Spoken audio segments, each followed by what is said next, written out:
Power grid is no longer about carrying electrons. It's about carrying intelligence. AI is rewiring the very DNA of electricity grids. A very warm welcome to this conversation from wires to wisdom, AI in electricity grids. My name is Vikas Gaba. I am a partner and national head power and utilities for KPMG in India.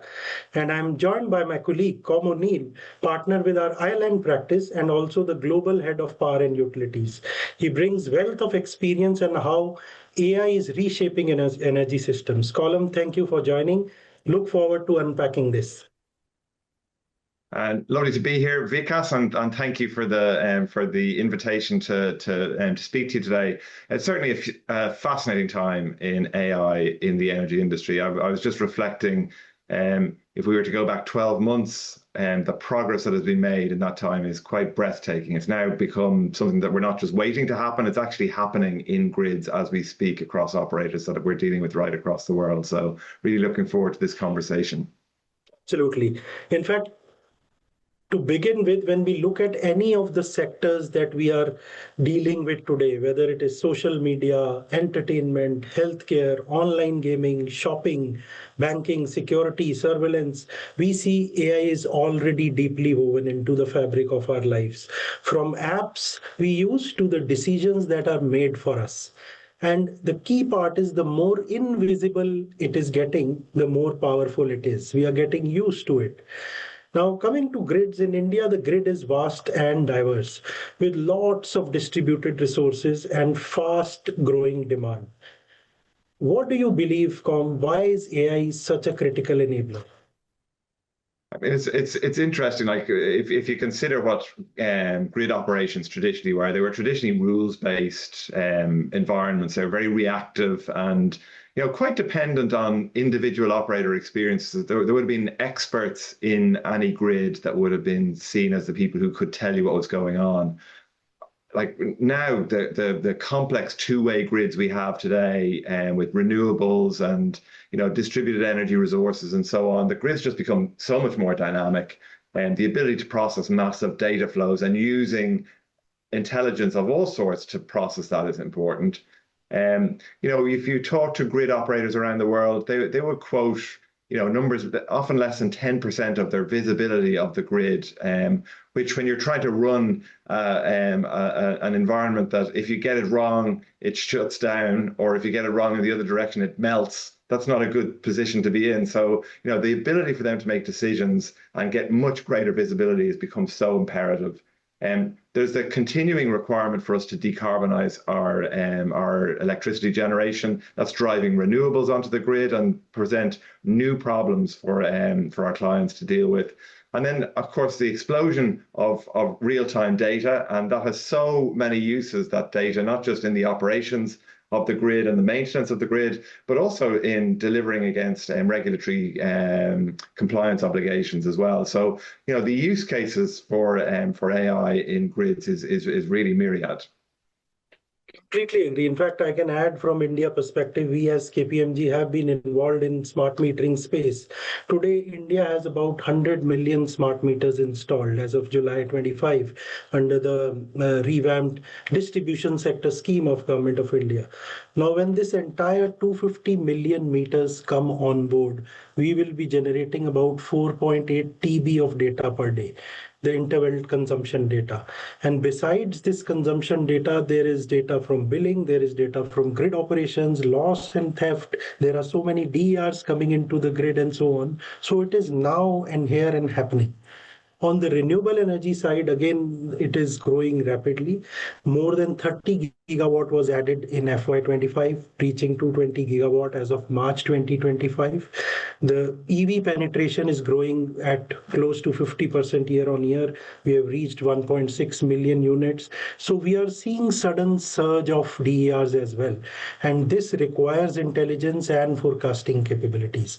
So let me deep dive, Colm. You mentioned about use cases into the use specific and most powerful use cases from global perspective that you are seeing of AI in the relevant to grids. Yeah, every time I hear the numbers and the scale of the electricity system in India, it's always humbling because it's just the sheer scale of what you operate at in India is really quite staggering for when you consider most of the energy systems around the world. But yeah, AI is now embedded right across the value chain in electricity. You're seeing it in planning, we're seeing it in operations, resilience and customer engagement. If I would maybe just pull out a few examples, and we might unpack them a little bit more later on, but smart grid planning, AI allows you to forecast better, demand and renewables guiding, where you make investment decisions. New connections process, obviously a key challenge for many electricity operators and grid operators. AI again helping with the systems application process, time scheduling, all those different things that are required. The general operation and running of the grid, that's probably one of the more obvious ones. Real-time optimization, predictive maintenance, and so on and so forth. Flexibility is the grid flexibility is something, as much as grid visibility is important, grid flexibility has become a hugely important area, and AI again enables that. And then probably a little more mundane, but the resilient and reliable, secure networks, not just in terms of fault detection, but also in terms of helping to prevent cyber incidents. And then finally, and I think this is one of the areas that's probably going to be most exciting in its development over the years to come, is customer-centric energy services. And there's so many drivers of how the customer will play a significant role and how demand will play a significant role in energy grids moving forward. And AI is going to play a huge role in that, with personalized tariffs, proactive support, and using insights to drive better use of the grid and higher customer satisfaction as well. So completely agree, Colm. I think what is striking is that the use cases are here and now, and forward-looking utilities are already implementing and integrating this in their business operations. You mentioned about some examples. Can you allude to some of the examples from your part of the world? What are utilities doing there? Yes, lots of creative use of AI in this part of the world. If I was to pick a couple of examples, we've got Octopus Energy, a very creative retail energy provider in the UK market, and they use a Kraken AI platform, and they use that to manage millions of smart meters and electric vehicles. And they use real-time information to give flexible tariffs. It's called Agile Octopus. To their clients, and they have all sorts of tariff options that they're developing, where they focus less on the price of the electron and more on how willing you are to let them decide when you consume the electron. Similarly, if we look at it specifically from a grid operator's perspective, ESB Networks will be the national grid operator here in Ireland.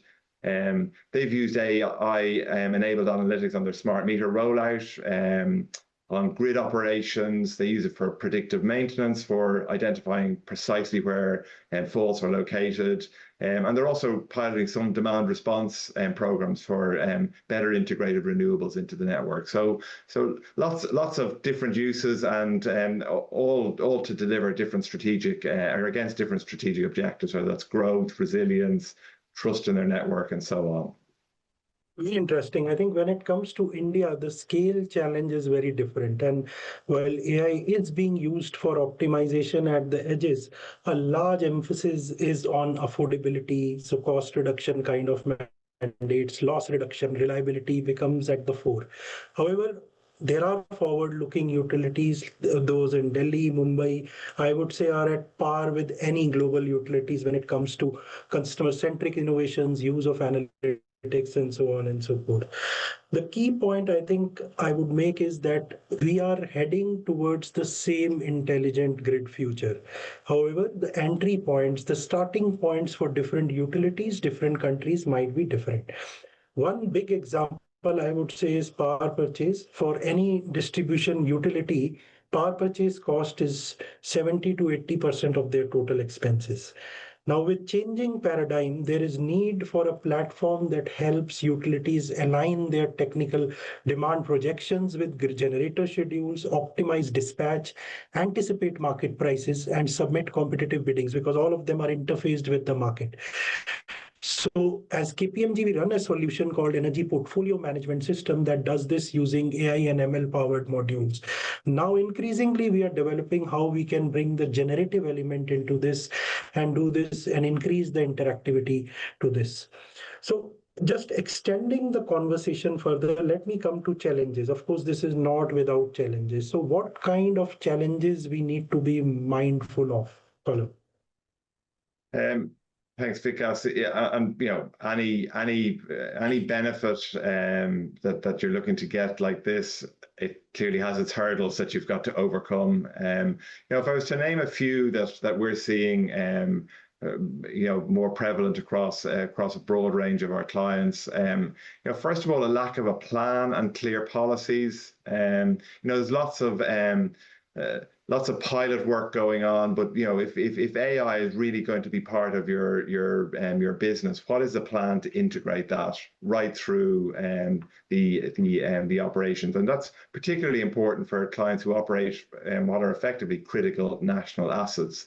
And the policies to implement it. Without clear policies, it's difficult to get momentum in the deployment of AI. There's obviously data-related hurdles we've talked about for many years with IT systems. Garbage in is garbage out, and never is that more true than with AI systems. They hugely rely on the quality of data that they're operating on. There's a lot of technical barriers, as much as AI can produce seemingly magical outcomes, there's still lack of proper integration of the IT and OT environments, and I think that's something that our grid operators have been dealing with for some time, but it becomes even more pronounced when you're considering AI. Organizational gaps, whether that's skills that you don't have, how you're physically organized in a world that's enabled by AI, or indeed having the leadership capability and the leadership agility to introduce these tools into how we work.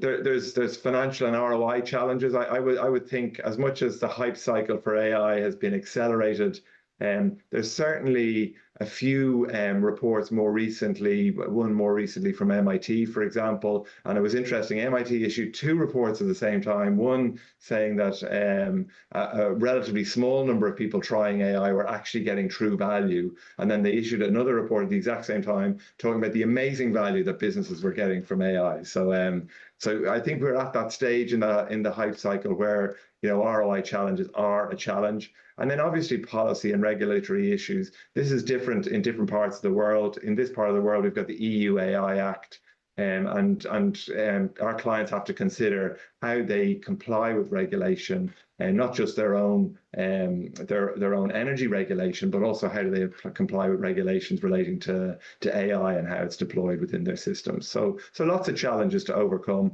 as you start to get the benefits from implementing Absolutely. AI.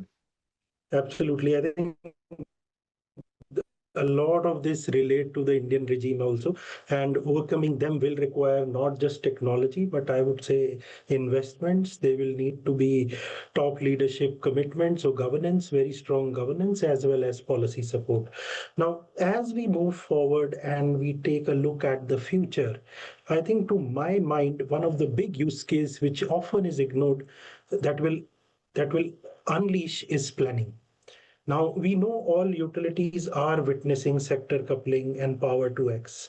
So power to mobility, power to agriculture, power to molecules, and so on and so forth, which is transforming the entire value chain and reshaping the energy sector. Now, when we start the planning, a fragmented energy system will lead to inefficiencies and missed opportunities if we do, again, combination of one sector plus other. Now, if we say, for instance, plan electricity and EVs as one silo, electrification and hydrogen as another silo, gas and heat as separate thing. So I think over time, the grid, gas, and others models will emerge which co-optimize heat, mobility, industry, as well as molecules together. And dealing with such multi-dimensional cross complex problems will require AI, an advanced form of AI like agentic AI that decomposes this problem and iterates in real time. So that I think will be a very, very powerful use case.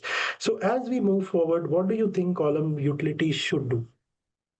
And you've done an excellent job there, Vikas, of painting the complexity of the picture that is emerging, and as much as AI is trying to deal with today's problems, you've painted a picture there that would indicate lots of additional problems that it will have to face down. In terms of what we think utilities should do, is first of all have a clear AI strategy, and we would often say have a business strategy that is enabled by AI as opposed to just having an AI strategy, and we think that's a very important step for our clients to take. I've talked already about the role that data plays, and having a robust data foundation with the necessary underpinning cybersecurity is so important to collect, maintain, and protect the data that you need to run your grid on.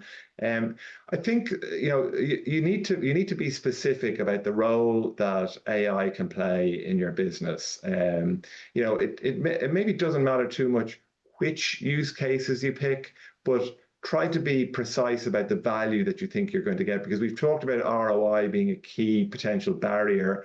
And so being able to demonstrate that you're continuing to get value is really important.